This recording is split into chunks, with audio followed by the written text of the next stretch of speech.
रामकृष्ण हरी मैत्रिणींनो, स्वागत आहे आपल्या सर्वांचे। तर आता जस्ट मी एक ब्रायडलची ऑर्डर कंप्लीट केलेली आहे आणि त्यानंतर माझ्याकडे एक दुसरे ब्रायडलचं ब्लाउज आलेला आहे। तर बघा, तर ह्या ब्लाउजचा जो आहे तो हा बॅक नेक आहे। बघू शकता एकदम डीप असा गळा आहे। तर आपल्याला हा जो नेक आहे तो जसाचा तसा घ्यायचा आहे आणि याचा जो डीप आहे आणि जो ब्रॉडनेस आहे तो ब्रॉडनेस मात्र आपल्याला कमी करायचा आहे आणि मागे हुक आपल्या ह्या ब्लाउजला येणार आहे। ते आहे सब्बेसाची पॅटर्न मध्ये आलेलं, ठीक आहे। तर बघू शकता हा फ्रंट नेक आहे आणि सब्बेसाची पॅटर्न मध्ये हे ब्लाउज आलेला आहे। मला पूर्ण ब्लाउज पीस दाखवते। याची कटिंग आणि स्टिचिंग तुमच्याकडे जर असं ब्लाउज पीस आलं तर तुम्ही कशा पद्धतीने कटिंग करणार, साइज नुसार तुम्ही कसं ऍडजस्ट करणार आहे हे पॅटर्न आणि प्रॉपर रेडीमेड ब्लाउज टाइप आपल्या ब्लाउजला लुक यायला हवा। एकदम डिझायनर ब्लाउज आहे, तर जसं आहे तसं आपल्याला शिवता यायला हवं। यासाठी तुम्हाला ह्या ब्लाउजचं संपूर्ण कटिंग आणि स्टिचिंगचा व्हिडिओ मी आज तुमच्यासोबत शेअर करते। तर व्हिडिओ खूप महत्त्वपूर्ण असा झालेला आहे। व्हिडिओला कुठे स्किप नका करू, स्किप न करता पूर्ण शेवटपर्यंत बघा आणि आवडला व्हिडिओ थोडा जरी फायदेशीर वाटला तर व्हिडिओला मात्र नक्कीच लाईक करा, शेअर करा, कमेंट करा। चॅनलवर नवीन असणार, पहिल्यांदाच बघत असणार तर चॅनलला सबस्क्राइब करा, सोबत बेल आयकॉन क्लिक करून ऑल सेट करा रोजचे असे छान छान व्हिडिओ पाहण्यासाठी। तर बघा, इथं जो रेडीमेडचा आपला गळा आलेला आहे वर्कवाला, त्याची रुंदी आहे 8 इंच। बघू शकता तुम्ही, जो ब्रॉड आहे गळा तो एकदम 8 इंचाचा आहे आणि जे डीप आहे तो 13 इंचाचा आहे। तर आता बऱ्याच वेळेस असं होतं की आपल्याला कोणत्या ब्रायडलची फक्त 13 इंच उंची तयार घ्यायची असते, तर मग अशा वेळेस तुम्ही हा जो काही डिझायनर गळा आहे तो तुम्ही कसा कव्हर करणार। तर मी इथं जस्ट बिलकुल खालच्या बाजूने जो प्लेन कापड आहे तिथूनच मी उंचीचे माप मोजत तुम्हाला इथे एकदम मस्त अशी मार्किंग करून दाखवलेली आहे की आपण अशा पद्धतीने त्याची उंची कव्हर करू शकतो आणि ब्रॉडनेस पण आपण त्याचा असा कमी करणार आहेत। ते मी तुम्हाला पुढे डिटेलमध्ये व्हिडिओ समजावून सांगणार आहे। दोन्ही गड्यांची रुंदी आपली 8 इंच आहे आलेली रेडीमेडची। तसंच गळा पुढचा किती इंच घ्यायचा आहे असं देखील आपण इथे निशाण लावू शकतो आणि गळा कमी जास्त आपण ह्या पद्धतीने उंचीला करू शकतो। तर हे ब्लाउज आहे सब्बेसाची पॅटर्नमध्ये। तर बघा, व्हिडिओ खूप डिटेलमध्ये मी बनवलेला आहे। तर आजच्या ह्या व्हिडिओमध्ये मी फक्त आणि फक्त तुम्हाला बॅक पार्ट संपूर्ण कटिंग आणि स्टिचिंग दाखवणार आहे। नेक्स्ट अजून मी तुम्हाला ह्याच ब्लाउजचे दुसरं पार्ट दाखवणार आहे, त्यामध्ये मी तुम्हाला संपूर्ण फ्रंट पार्टची माहिती देणार आहे। म्हणजे संपूर्ण फ्रंट पार्ट कटिंग आणि स्टिचिंग, कारण सब्बेसाची पॅटर्न आहे आणि मापात आपण त्याला कसं कट करू शकतो याची सविस्तर माहिती मी तुम्हाला आपल्या पुढच्या येणाऱ्या व्हिडिओमध्ये देणारच आहे। या आहेत लॉंग स्लीवचे पॅटर्न। तर आपण यामध्ये एल्बो स्लीव्स कटिंग करणार आहेत। तर स्लीवचं कापड मी बाजूला ठेवते। ही बॉर्डर देखील आलेली आहे त्याला खाली, तर ही बॉर्डर आपण बरोबर वापरमध्ये घेणार आहेत। कुठं लावायची आहे बॉर्डर हे मी तुम्हाला व्हिडिओत पुढे सांगणारच आहे। तर इथे मी तो जो डिझायनर कापड आहे ब्लाउज पीसचा तो बाजूला केला आणि अस्तर घेतलेला आहे। अस्तरवरती नेहमीप्रमाणे आपल्याला एक सरळ लाईन मार्किंग करायची आहे आणि आपल्या ह्या ब्लाउजचं फ्रंट बंद असणार आहे, बॅक ओपन असणार आहे। म्हणून सर्वप्रथम मी फ्रंटसाठी मार्किंग करते 16 इंचावरती, ठीक आहे। तयार आपल्याला 14.5 ब्लाउज हवंय उंचीला, तर फ्रंट पार्टमध्ये आपण 1.5 इंच प्लस केलेला आहे।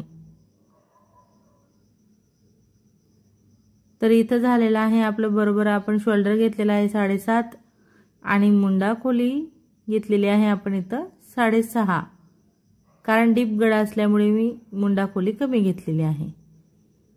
छातीचे माप आहे 33 8.25 प्लस 2 इंच, तर आपण 34 केलेला आहे। 34च्या 14 8.5 प्लस 2 इंच। इथं आपण 1 इंच आतमध्ये घेणार आहे, कारण शोल्डर आपण वर बोटनेकचे टाकलेला आहे। यासाठी आपल्याला 1 इंच आतमध्ये घेत असा फ्रंट मुंड्याचा आकार द्यायचा आहे। आता आपण बॅकची मार्किंग करून घेणार, कारण बॅक पार्टच मी तुम्हाला आजच्या ह्या व्हिडिओत दाखवणार आहे। तर बघा, इथं आपण उंची प्लस 1 इंच घेतलेला आहे। बॅक ओपन असणार आहे म्हणून मी ओपन पार्टवरती आपण हे बॅक पार्टची मार्किंग करून घेतोय, ठीक आहे। मुंड्याचा असा आपल्याला आकार द्यायचा आहे। तर हे आपलं बॅक पार्ट असणार आहे। आता आपण घेणार आपला डिझायनरवाला पार्ट। तर याला आपल्याला काय करायचं आहे, एकदम छानपैकी अशी आपल्याला घडी घालायची आहे. व्यवस्थित असं डिझाईनला डिझाईन मॅच करायची आहे. जो डिझायनर गळा आहे त्याच्यात देखील आपल्याला पॉईंट टू पॉईंट मॅच करून अशी आपण घडी घातलेली आहे. आता इथं बघा, बंद घडीकडून मी 1.5 इंच मोजून घेतलेला आहे. जो डिझायनर कापड आहे तो 1.5 इंच मोजून देखील माझी इथं 2.5 इंच गळा रुंदी शिल्लक राहिलेली आहे. कारण गळा डीप आहे तर मी 2.5 इंच गळा रुंदी घेतलेली आहे. ठीक आहे. तर 1.5 इंचावर मी हे पॉईंट लावले आणि एकदम सरळ अशी एक मार्किंग करून घेते. तर आपण अशा पद्धतीने 1.5 इंच डबलमध्ये मोजून घेतलेला आहे. तर आपलं हे फोल्ड ओपन केल्यावर 3 इंच कापड आपण बरोबर कमी करून घेतोय. जिथं आपली ब्रॉडनेस अशी एवढी मोठी आलेली होती, तर अगदी ब्रायडलचं माप जर कमी असेल तर मग त्यांच्या पाठीचा भाग देखील कमी असतो आणि मग त्यावरती एवढे डीप गळे किंवा पसरट ब्रॉड गळे कसे आपण बसवू शकतो, तर आपल्याला त्यांना अशा पद्धतीने कमी करायचे असतात.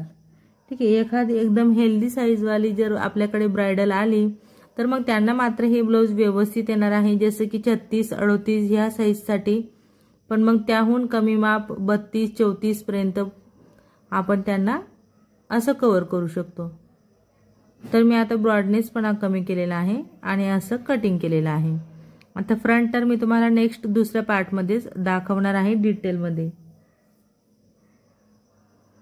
तर जो वर्कवाला पार्ट आहे तेवढाच मी इथं कटिंग करून घेते आणि नंतर मग मी तुम्हाला, आता तुम्ही बघितलं असेल अस्तरवरती की तुम्हाला थोडं दिसलं असेल, प्रिन्सेस कटमध्ये मी मार्किंग केलेली आहे. पण प्रिन्सेस कटपासूनच मी तुम्हाला सब्बेसाची पॅटर्न बनवून दाखवणार आहे, ते देखील आपल्या पुढच्या येणाऱ्या व्हिडिओमध्ये. तर हा डिझायनर पार्ट मी थोडासा असं लांबून कटिंग करून घेते, कारण थोडं एक्स्ट्राचं कापड मी त्याला घेतलेलं आहे असं मार्जिनसाठी. तर हे माझं बरोबरच येतं आहे. ओके. आता आपण काय करणार, अस्तर आणि बॅक पार्ट घेतलेला आहे. इथं अस्तरवरती मी कुठल्याच गळ्याची मार्किंग केलेली नाही, कारण आपण डिझायनर गळा आहे तसा स्टिच करणार आहे. तर आता आपण सर्वप्रथम हे डिझायनर पार्ट घेणार आणि इनविजिबल म्हणजे न दिसणारी दोरी आपण इथं लावून घेणार आहेत. तर 2.5 इंचावरती मी पॉईंट लावते की दोरीची जी मार्जिन आहे ना ती बाहेरून दिसणार नाही, अशा पद्धतीने आपण दोरी लावून घेतोय. तर मी असे 2.5 वरती पॉईंट लावले आणि दोरीला मी ह्या पद्धतीने स्टिच करते. ठीक आहे, अशा पद्धतीने.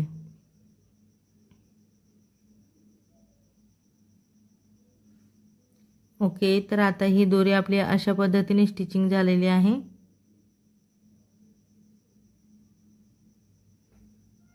आता आपण यावरती अस्तर घेणार आहेत. तर एकदम प्रॉपर आपल्याला जो शेप आहे तोच जर का घ्यायचा असेल तर तुम्हाला अस्तर व्यवस्थित सेट करायचं आहे आणि तुम्हाला ठिकठिकाणी पिना लावून घ्यायच्या आहेत की इकडे तिकडे हालचाल व्हायला नको आपल्या अस्तरची आणि आपल्याला हवा तो प्रॉपर शेप इथं देता यायला हवा. आता बघा, ब्लाऊजवरती वर्क आहे तर इथं मी तुम्हाला खूप महत्त्वाचे टिप देणार आहे. तुम्ही व्हिडिओला कुठेच स्किप नका करू, कारण तुमचं खूप कामात येणार आहे आणि एकदम छान अशी फिनिशिंग तुम्हाला कशी देता येईल याचे तुम्हाला महत्त्वपूर्ण टिप्स इथे मिळणार आहेत. की नेमके टक्स, आता हे डिझायनर ब्लाऊज आहे याला एकदम हेवी वर्क आहे, तर टक्स आपल्याला दोन्ही पार्टवरती घ्यायचे असतात का फक्त अस्तरवर टक्स घेतले तरी चालत असतं, हेच माहिती मी तुम्हाला इथं पुढे देते. तर एकदम परफेक्ट असं आपण गळ्याच्या आकारावर टिप टाकून घेतलेली आहे आणि मला अजून थोडंसं व्यवस्थित शेप द्यावा असं वाटलं तर मी अजून परत डबल टिप टाकून घेतलेली आहे. आता मी इथं फक्त गळ्यावर टिप टाकलेली आहे आणि त्यावरती कट लावत आपण दाबटीप टाकून घेतोय. दाबटीपच्या मदतीने हा संपूर्ण कापड असा आतमध्ये जाईल आणि दोरी बघू शकता तुम्ही किती सुंदर अशी फिनिशिंगमध्ये लावली गेलेली आहे. तर यावरती खूप असं एकदम जाडवाला वर्क आहे. तर मशीन देखील मला खूप अशी हळूहळू चालवावी लागते सांभाळून की जेणेकरून आपली सुई तुटायला नको. आणि स्टोन देखील आहेत, तर स्टोन मला जे शिलाईमध्ये येत आहेत ते स्टोन मी इथं काढून घेतलेले आहेत. ठीक आहे. आता आपण गळ्यावर टिप टाकून घेतली. आता इथं काय करायचं आहे आपल्याला, डिझाईन बघा वर्क असल्यामुळे आपण जर का टक्स घेतला तर तो वर्क एकदम त्याची फिनिशिंग जाणार आहे, म्हणून आपण फक्त टक्स अस्तरवरती घेणार आहेत. ठीक आहे, फक्त अस्तरवरती आपल्याला टक्स घ्यायचा आहे. टक्स घेतल्यानंतर आपल्या अस्तरचे टोक बघा असं खाली आलेलं आहे, तर आपण त्याला असं सारखं करून घेणार आहेत। ठीक आहे, आता हा जो काही कापड आहे ब्लाऊज पीसचा तो एकदम खूप असा जाड कापड आहे, तर आपण याला पट्ट्या लावणार नाही जास्तीच्या, म्हणून मी याला अल्टर करून घेते। म्हणजे कमरपट्टी न लावता आपण डायरेक्ट त्याला अल्टर करणार आहेत। तर मी अशी अल्टरची फिनिशिंग याला दिलेली आहे। आता हा जो काही खाली प्लेन पार्ट आहे ना ब्लाऊजचा, त्यासाठी आपल्याकडे लेस आहे आलेली ब्लाऊज पीसवरती, तर आपण त्या लेसचा वापर इथं करणार। आता बघा मी शोल्डर इथं म्हणजे अस्तर अटॅच करायला घेतलं, पण तिथं स्टोन असल्यामुळे मी आता आधी मोजून घेते शोल्डर आपल्याला किती घ्यायचं आहे। उंची देखील तुम्हाला दाखवते, मला तयार 14.5 हवी, तर बरोबर आपल्या इथं 15 पर्यंत आलेलीच आहे आणि 3 इंच शोल्डर आपण इथं मोजून घेणार आहेत। असा आपण परत शोल्डरचा आकार देणार आहेत। ठीक आहे, अशा पद्धतीने। आता हे आकार आणि कटिंग झाल्यामुळे काय होणार आहे की जो कापड आपल्या शिलाईमध्ये येणार आहे त्यावरती स्टोन येणारे आपल्याला स्पष्ट दिसतात आणि तेवढेच मग आपण इथं काढू शकतो। जेवढे शिलाईमध्ये येणार आहेत तेवढे स्टोन मी इथं काढून घेतलेले आहेत। उगीचच आपण जर काही एक्स्ट्राचे स्टोन काढले तर मग आपल्या ब्लाऊजला फिनिशिंग मिळणार नाही। तर सेम पद्धतीने मी ब्लाऊजचे दोन्ही बॅक पार्ट जे आहेत ते असे तयार करून घेणार आहे। जसं तुम्हाला हे एक दाखवलं तसंच सेम दुसरं देखील।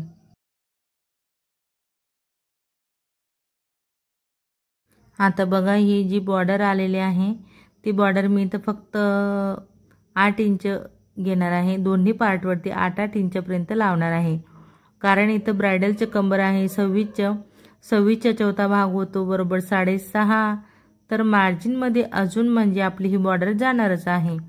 ठीक आहे, तर त्यासाठी मी 6.5 + 1.5 इंच असे 8 इंचाची ही बॉर्डर इथं घेतलेली आहे। तर सर्वप्रथम आपण इथं आता बॉर्डर अटॅच करणार आणि मग नंतर आपण इथं आयहूक पट्टी लावायला घेणार आहेत। ठीक आहे, स्टेप बाय स्टेप तुम्ही जर का व्यवस्थित असं बघणार तर तुम्हाला पण फिनिशिंग जमणार आहे आणि ब्लाऊज तुमचं फिनिशिंग यायला हवं यासाठी तुम्हाला ह्या सर्व गोष्टी व्यवस्थित फॉलो करायच्या आहेत। की आपण आता बॉर्डर आहे दिलेली म्हणून हा प्लेन कापड खाली एक्स्ट्राचा घेतलेला होता आणि त्याच कारणाने आपल्याला हा जो काही गळा आहे तो उंचीला देखील कमी करता आलेला आहे आणि मग ही बॉर्डर आपण तिथं अटॅच करून घेतलेली आहे। ठीक आहे, तर आता हे आपलं बॅक पार्ट एवढं तयार झालेलं आहे। इथं आपण आय हुक पट्टी करून घेणार आहेत। तर हुक पट्टीसाठी मी इथं फक्त कॉटनचं अस्तर घेतलेलं आहे। असं फोल्ड करत आपण हुक पट्टीची सेटिंग करणार आहेत, म्हणजे व्यवस्थित अशी आपण हुक पट्टी इथं लावून घेऊ। किंवा आपण हुक पट्टी कटिंग करत असताना 2 इंच रुंदीला कट करा, 1.5 ते 2 इंच, 1.5 इंच कट केली तरी देखील चालतंय। आता बघा दाबटीप टाकल्यानंतर मी अजून एक फोल्ड केलेला आहे आणि संपूर्णपणे फोल्ड आपल्याला आतमध्ये टाकायचा आहे। तर हा जो काही संपूर्ण फोल्ड आपला आतमध्ये जात असतो ही आपली हुक पट्टी होत असते, पुढे असो किंवा मागे। आणि मी कशा पद्धतीने लावून घेते हे देखील तुम्ही लक्षपूर्वक बघा। ओके, आता आपली टिप टाकून झाली एकदम परफेक्ट अशी। तर आता आपण इकडे आय पट्टी करणार आहेत। आय पट्टी आपली नेहमी आपण वाढीव घेत असतो, फ्रंटला जशी वाढीव पट्टी घेतो ना तशीच आपल्याला बॅकला देखील वाढीव पट्टी घ्यायची आहे। पण आता तुम्ही माझे व्हिडिओ बघत असणार तर मी नेहमी आय जे असतात ते इथंच तयार करत असते, म्हणजे कापडवरतीच आय बनवत असते। पण आता ह्या ब्लाऊजचं कापड खूपच एकदम असं हेवी आहे, खूप जाड कापड आहे, त्यामुळे मी कापडात आय न बनवता याला धाग्याची आय मी ब्लाऊज तयार झाल्यानंतर बनवणार आहे। तर ही आय पट्टी देखील माझी 2.5 ते 3 इंच रुंदीला मी घेतलेली आहे, कारण बघा आय पट्टी आपल्याला वाढीव घ्यायची असते। असा एक फोल्ड केला, दुसरा फोल्ड आपण टिप वरच घेतलेला आहे, जिथून आपण ही पट्टी जोडून घेतली तिथंच आपण हा दुसरा फोल्ड केलेला आहे असं व्यवस्थित, की जेणेकरून आपली ही वाढीव पट्टी तयार व्हायला हवी। एकदम परफेक्ट अशी काठावरून मी टिप टाकून घेते। एवढाच पण माझा इथं कमी जास्तपणा होत नाहीये, एकदम मस्त फिनिशिंगमध्ये मी हे ब्लाऊज शिवून घेते। बघा फिनिशिंगसाठी अजून महत्त्वाची टिप, जे आपले धागे असतात ना ते आपल्याला तेव्हाचे तेव्हा कटिंग करायचे असतात। तर आता फायनली आपलं हे झालेलं आहे बॅक पार्ट एकदम परफेक्ट असं रेडी। तर ह्या ब्लाउजचा फ्रंट पार्टचा व्हिडिओ मी तुमच्यासोबत लवकरच शेअर करणार आहे, तो देखील एकदम डिटेलमध्ये की जेणेकरून तुम्हाला पण ते जमणार आहे। तर फायनली मी असं एकदम संपूर्ण ब्लाउज तयार करून घेतलेला आहे। तुम्ही बघू शकता ब्लाउजला किती छान अशी फिनिशिंग आलेली आहे। तर मग मैत्रिणींनो, आजचा हा व्हिडिओ तुम्ही माझा पूर्ण शेवटपर्यंत बघितला त्याबद्दल तुमचे सर्वांचे खूप खूप धन्यवाद। असेच माझे व्हिडिओ बघत चला व मला सपोर्ट करा। व्हिडिओ आवडला असेल, थोडा जरी फायदेशीर वाटला असेल तर व्हिडिओला मात्र नक्कीच लाईक करा, शेअर करा, कमेंट करा। चॅनलवर नवीन असणार, पहिल्यांदाच बघत असणार तर चॅनलला सबस्क्राइब करा, सोबत बेल आयकॉन क्लिक करून ऑलवर सेट करा रोजचे असे छान छान व्हिडिओ पाहण्यासाठी। धन्यवाद।